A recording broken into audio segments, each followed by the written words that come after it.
trade union solidarity, and the suspended Schweizer-Reneke teacher Elana Barkhuizen will address a joint press conference later this morning. Tensions are running high at the school after a photograph emerged on the first day of school showing black and white pupils being seated separately. Well, yesterday, armed private security guards were stationed at the school. Our reporter Maseko Raflacha is at Schweizer-Reneke Primary for us this morning. Maseko, a very good morning to you. What's been your experience there this morning?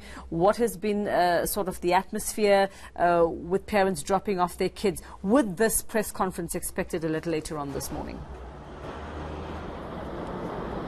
Good morning, Uveka. Well, as you can see behind me, things are still the way they were yesterday.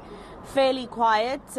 This morning when we looked, when the school opened at around 7:45, we didn't really see parents dropping off their kids. So what it told us was that, just like yesterday, there's going to be a very small number of pupils in the class. There's obviously that word that we got from the education department official in the province saying that they'll be sending communication through the SGB of the school to the parents to ask them to bring their kids back to school, and that the situation is back to normalcy.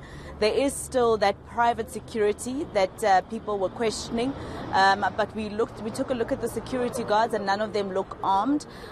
So right now, Uveka, things very calm. No one really here, nothing untoward, actually, nothing of the scenes that we saw last week. It's actually the same as yesterday.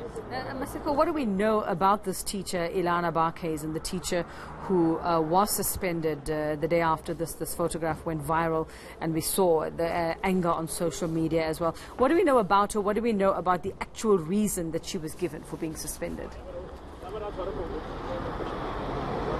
Well, Uveka, from our understanding, there were two teachers. There was the teacher who separated the children, who allegedly separated the children according to race. And then there was the teacher who took the photograph and sent it to that parents group. So what we know is that the teacher who's been suspended is the one who actually took the photo and sent it to that group consisting of all the parents.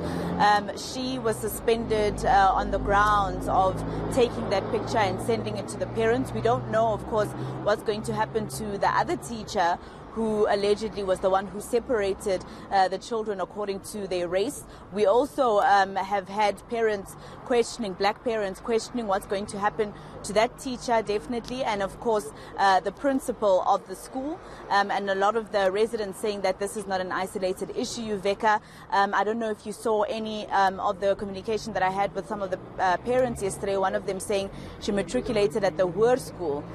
Same school, it's just a high school, which is just further up from here, and she was saying she matriculated in 2014 and there was separation then. The white children would go on break at a certain time while the black children would go on break at a different time. They had different fields, they had different sections in assembly that they had to sit in, so there was segregation there in 2014, Uveka, according to that parent. But going back to your question, Uveka, we do know that the teacher that was suspended is indeed the one that took the photograph and sent it to that WhatsApp group with the parents. And doesn't that just raise many, many more questions about this then, Maseko, that it's not the actual teacher who would have caused this furore in the first place by actually separating the children, but the teacher who exposed it and what happened in the class? So it definitely seems that if you're talking about the history of Schweizer-Reneke, whether it's a primary or the high school, it seems like on the face of it, it seems like there's a lot to hide.